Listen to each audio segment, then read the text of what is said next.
Ti sei mai chiesto cosa succede davvero dietro le quinte dei B&B dove vai in vacanza?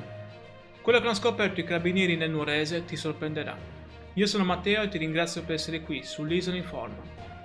Finita stagione estiva, i carabinieri del comando provinciale di Nuoro decidono di fare un giro nelle località più belle della nostra costa. Budoni, Sant'Odoro, La Caletta, Tortolì, tutti i posti dove siamo stati almeno una volta. Bene, hanno controllato circa 100 strutture ricettive tra B&B e case vacanza. E sai cosa hanno trovato? Quasi la metà, 48 per precisione, aveva qualche problema serio. Stiamo parlando di 90.000 euro di multe totali. C'era di tutto. B&B completamente abusivi che funzionavano senza nessuna autorizzazione. Strutture senza estintori o rilevatori di gas.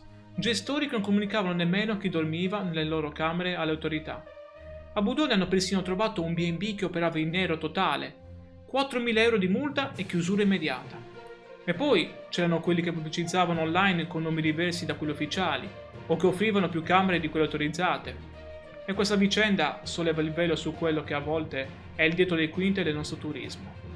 Pensiamo di prenotare una semplice stanza, e invece stiamo alimentando un'economia parallela, senza regole e senza tutele. E allora la domanda non è se siamo stati sfortunati a capitare nel posto sbagliato, ma se siamo stati abbastanza attenti da scegliere quello giusto.